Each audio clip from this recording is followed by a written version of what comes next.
ओम शांति। 20 फरवरी 2022। अव्यक्त बाप दादा के महावाक्य। ओरिजिनल डेट 14 जनवरी 1990। पुरुषार्थ की तीव्र गति में कमी के 2 मुख्य कारण। आज ब्राह्मणों के अनादि रचता बाप दादा विशेष अपनी डायरेक्ट समीप रचना, श्रेष्ठ रचना ब्राह्मण बच्चों को देख रहे हैं। बाप दादा की अति प्यारी रचना ब्राह्मण आत्माएं हो, जो समीप और समान बनने के लक्ष्य को सदा स्मृति में रख आगे बढ़ रहे हो। तो आज ऐसी आदि रचना को विशेष रूप से देख रहे थे। सर्व तीव्र पुरुषार्थी और पुरुषार्थी दोनों की गतिविधि को देख रहे हैं। बाप दादा द्वारा मिली हुई श्रेष्ठ सहज विधि द्वारा कब तीव्र गति व कब तीव्र कभी कम गति दोनों ही प्रकार के ब्राह्मण बच्चों को देखा।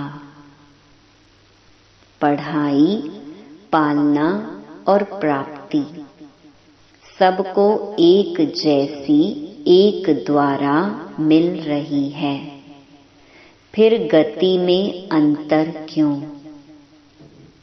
तीव्र पुरुषार्थी अर्थात फर्स्ट डिवीजन वाले और पुरुषार्थी अर्थात सेकंड डिवीजन में पास होने वाले। आज विशेष सभी का चार्ट चेक किया।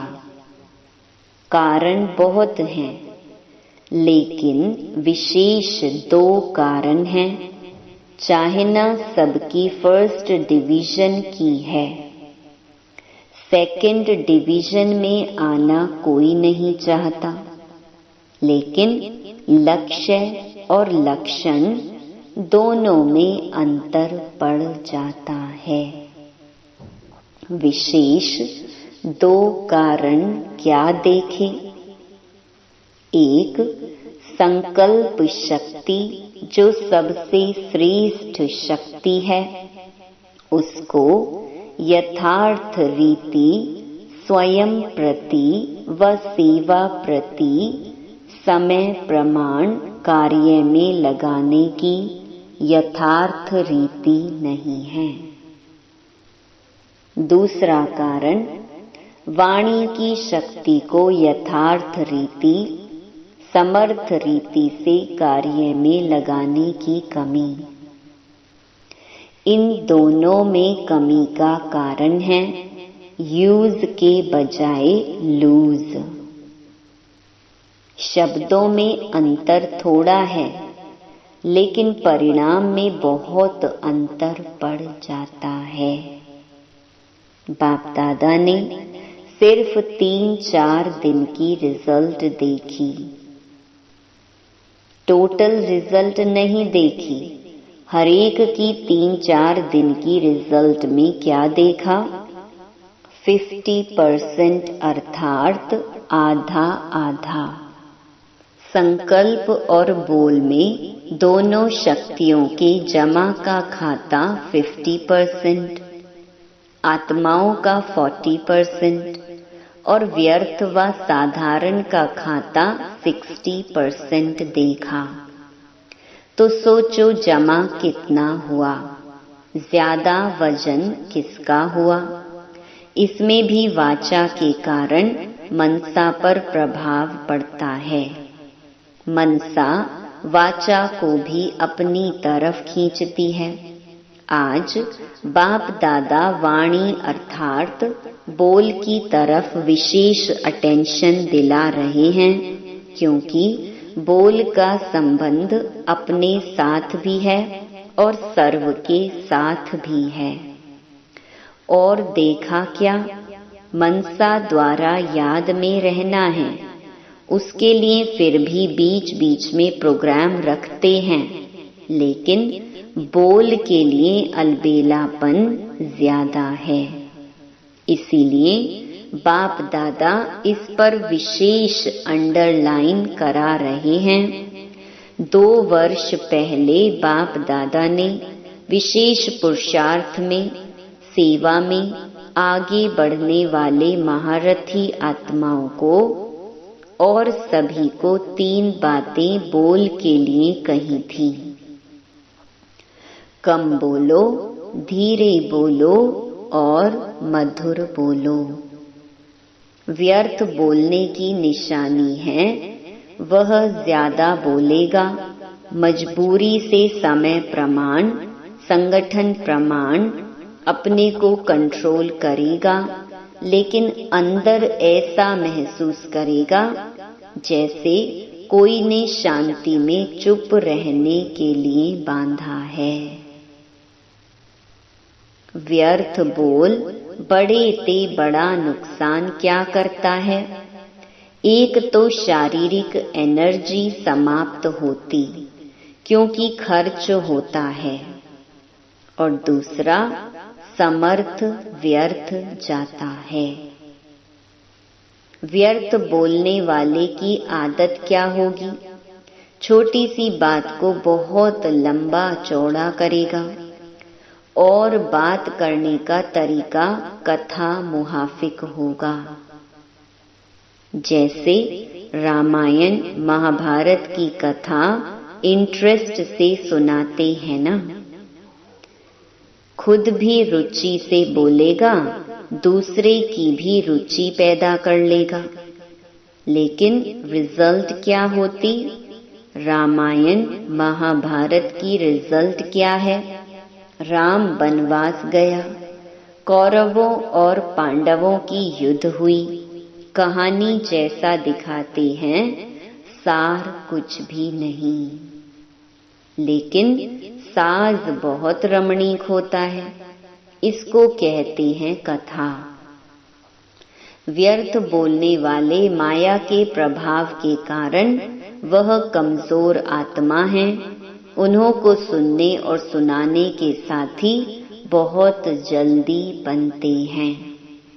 ऐसी आत्मा एकांत प्रिय हो नहीं सकती, इसीलिए वह साथी बनाने में बहुत होशियार होगा।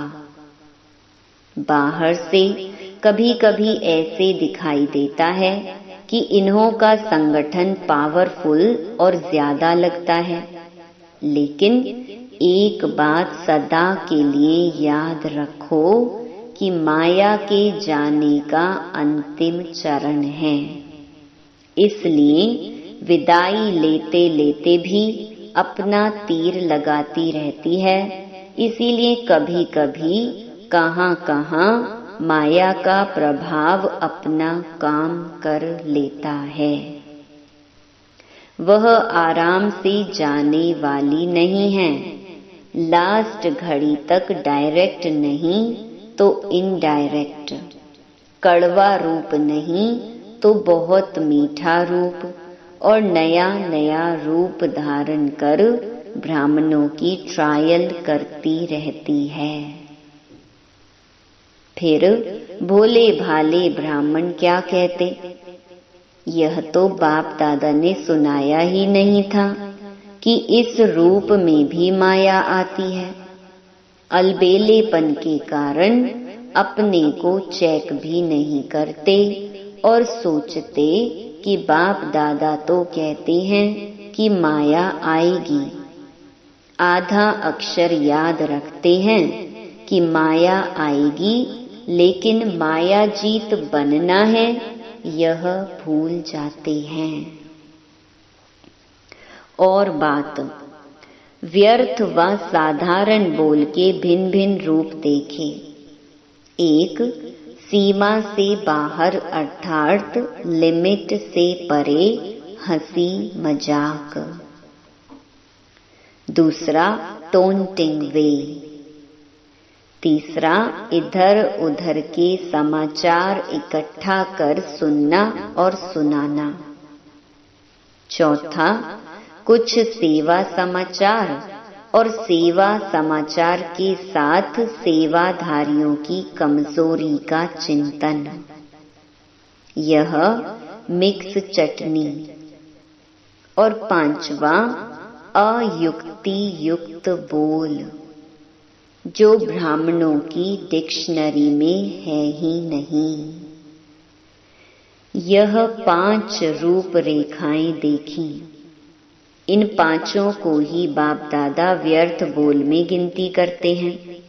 ऐसे नहीं समझो हंसी मजाक अच्छी चीज है। हंसी मजाक अच्छा वह है जिसमें रूहानियत हो, और जिससे हंसी मजाक करते हो उस आत्मा को फायदा हुआ।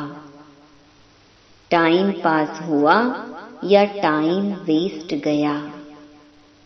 रमणीकता का गुण अच्छा माना जाता है, लेकिन व्यक्ति, समय, संगठन, स्थान, वायुमंडल के प्रमाण रमणीकता अच्छी लगती है। अगर इन बातों में से एक बात भी ठीक नहीं तो रमणीकता भी व्यर्थ की लाइन में गिनी जाएगी, और सर्टिफिकेट क्या मिलेगा कि हंसाते बहुत अच्छा है लेकिन बोलते बहुत हैं। तो मिक्स चटनी हो गई ना। तो समय की सीमा रखो। इसको कहा जाता है मर्यादा पुरुषोत्तम। कहते हैं मेरा स्वभाव ही ऐसा है। यह कौन सा स्वभाव है? बाप दादा वाला स्वभाव है। तो इसको भी मर्यादा पुरुषोत्तम नहीं कहेंगे, साधारण पुरुष कहेंगे।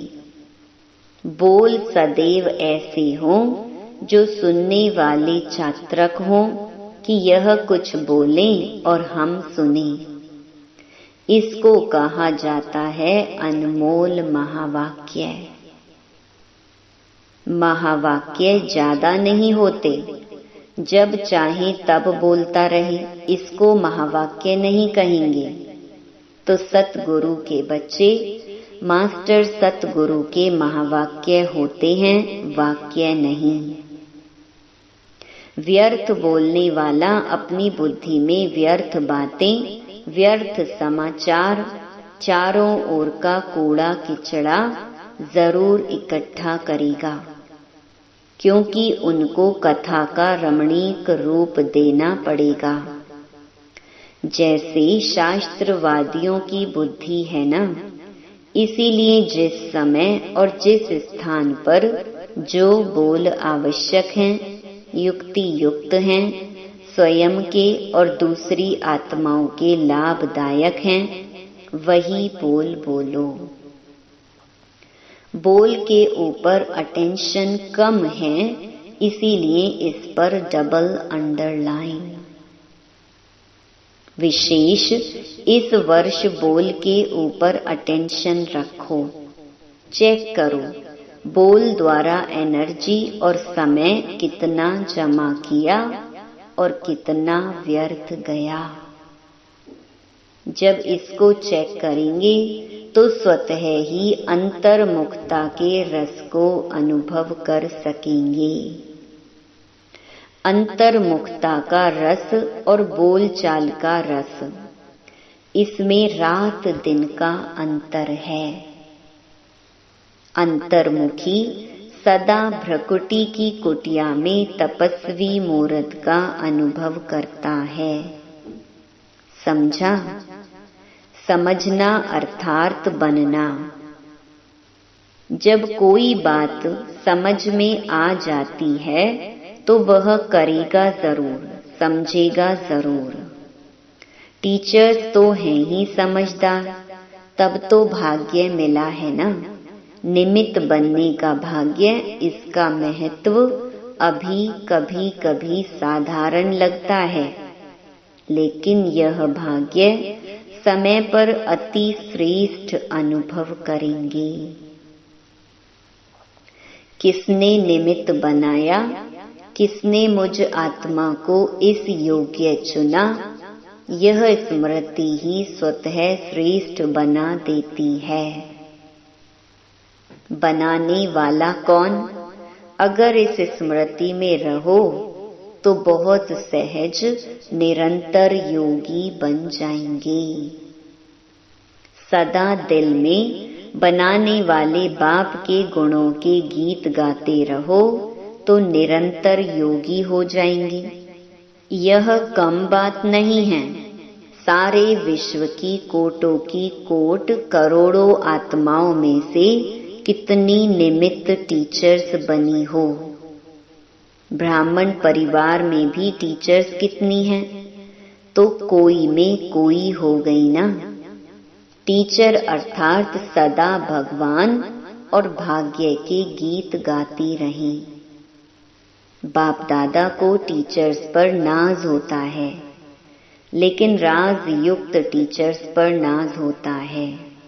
अच्छा, प्रवृत्ति वाले भी मजे में रहते हैं ना।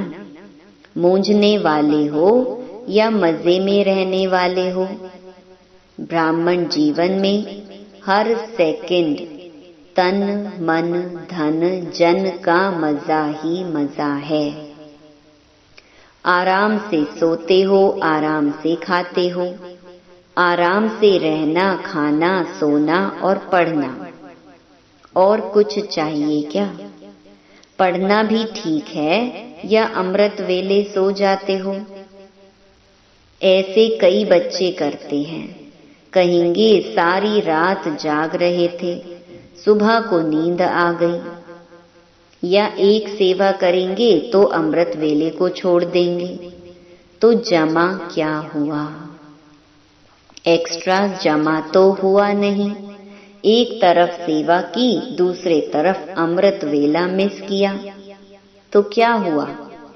लेकिन नेमी नाथ मुहाफिक ऐसे झुटका खाते नहीं बैठना। वह टीवी बहुत अच्छी होती है।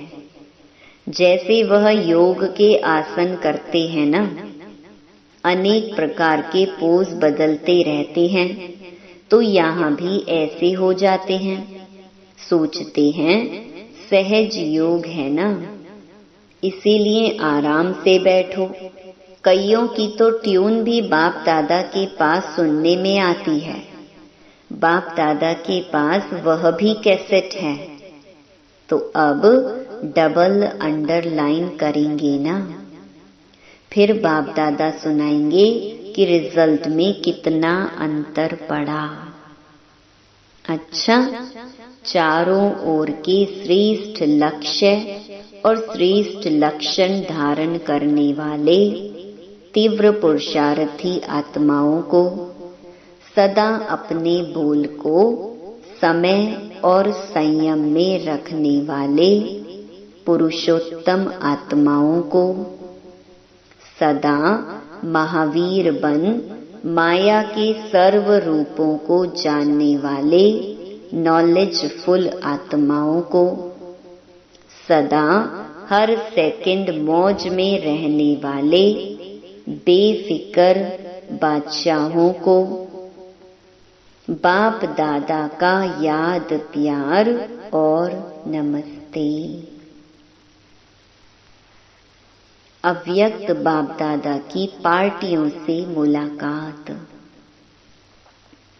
पहला, साइलेंस की शक्ति को अच्छी तरह से जानते हो। साइलेंस की शक्ति सेकंड में अपने स्वीट होम शांति धाम में पहुंचा देती है। साइंस वाले तो और फास्ट गति वाले यंत्र निकालने का प्रयत्न कर रहे हैं, लेकिन आपका यंत्र कितनी तीव्र गति का है? सोचा और पहुंचा। ऐसा यंत्र साइंस में है जो इतना दूर बिना खर्च के पहुंच जाए। वो तो एक एक यंत्र बनाने में कितना खर्चा करते हैं, कितना समय और कितनी एनर्जी लगाते हैं। आपने क्या किया? बिना खर्चे मिल गया। यह संकल्प की शक्ति सबसे फास्ट है। आपको शुभ संकल्प का यंत्र मिला है, दिव्य बुद्धि मिली है। शुद्ध मन और दिव्य बुद्धि से पहुंच जाते हो। जब चाहे तब लौट आओ, जब चाहो तब चले जाओ। साइंस वालों को तो मौसम भी देखनी पड़ती है, आपको तो यह भी नहीं देखना पड़ता कि आज बादल हैं, नहीं जा सकेंगे। आजकल देखो, बादल तो क्या थोड़ी सी फागी भी होती है तो भी प्लेन नहीं उड़ सकता। और आपका विमान एवर रेडी है या कभी फागी आती है? एवर रेडी है।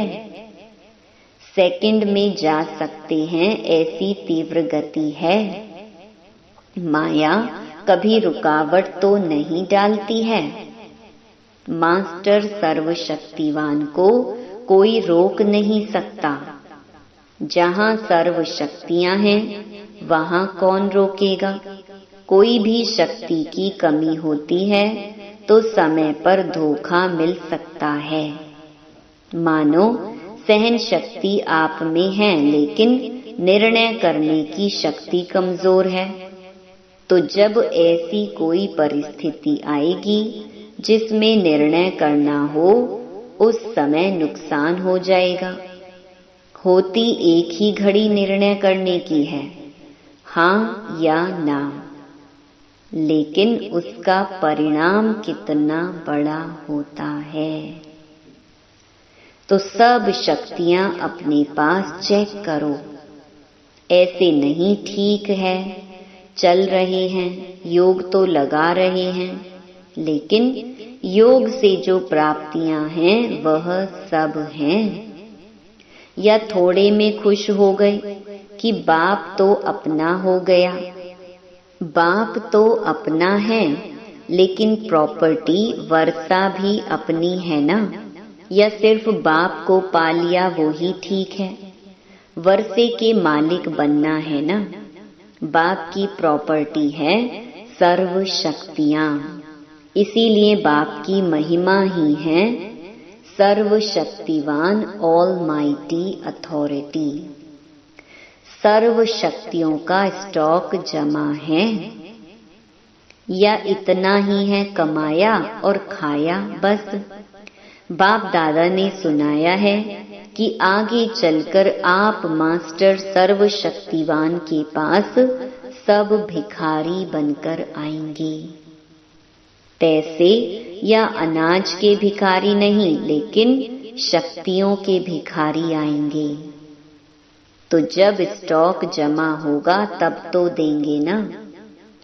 दान वही दे सकता जिसके पास अपने से ज्यादा है। अगर अपने जितना ही होगा तो दान क्या करेंगे?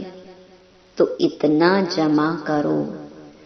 संगम पर और काम ही क्या है? जमा करने का ही काम मिला है। सारे कल्प में और कोई युग नहीं है जिसमें जमा कर सको। फिर तो खर्च करना पड़ेगा। जमा नहीं कर सकेंगे तो जमा के समय अगर जमा नहीं किया तो अंत में क्या कहना पड़ेगा? अब नहीं तो कब नहीं। फिर टू लेट का बोर्ड लग जाएगा। अभी तो लेट का बोर्ड है, टू लेट का नहीं। सभी माताओं ने इतना जमा किया है। शिव शक्तियां हो या घर की माताएं हो, शिव शक्ति कहने से शक्तियां याद आती हैं। किन माताओं को बाप ने शिव शक्तियां बना दिया है? अगर कोई शक्ल आकर देखें तो क्या कहेंगे? ऐसी शक्तियां होती हैं क्या? लेकिन बाप ने पहचान लिया कि वह आत्माएं शक्तिशाली हैं। बाप तो आत्माओं को देखता है न बूढ़ा देखता, न जवान देखता, न बच्चा देखता। आत्मा तो बूढ़ी व छोटी है ही नहीं। तो यह खुशी है ना कि हमको बाबा ने शिव शक्ति बना दिया। दुनिया में कितनी पढ़ी लिखी माताएं हैं, लेकिन बाप को गांव वाले ही पसंद हैं। क्यों पसंद हैं? सच्ची दिल पर साहिब राजी। बाप को सच्ची दिल प्यारी लगती है। जो भोले होंगे उन्हें झूठ कपट करने नहीं आएगा। जो चालाक चतुर होते हैं उसमें यह सब बातें होती हैं। तो जिसकी दिल भोली है अर्थात दुनिया की मायावी चतुराई से परे हैं, वह बाप को अति प्रिय हैं। बाप सच्ची दिल को देखता है, बाकी पढ़ाई को, शक्ल को, गांव को, पैसे को नहीं देखता है। सच्ची दिल चाहिए, इसीलिए बाप का नाम दिल वाला है। अच्छा, वरदान।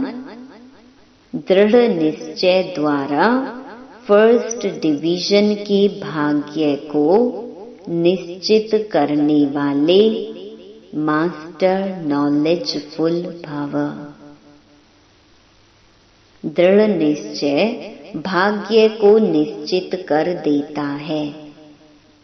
जैसे ब्रह्मा बाप फर्स्ट नंबर में निश्चित हो गए, ऐसे हमें फर्स्ट डिवीजन में आना ही है, यह दृढ़ निश्चय हो। ड्रामा में हर एक बच्चे को यह गोल्डन चांस है। सिर्फ अभ्यास पर अटेंशन हो तो नंबर आगे ले सकते हैं। इसलिए मास्टर नॉलेजफुल बन हर कर्म करते चलो। साथ के अनुभव को बढ़ाओ तो सब सहज हो जाएगा। जिसके साथ स्वयं सर्वशक्तिमान बाप है, उसके आगे माया पेपर टाइगर है।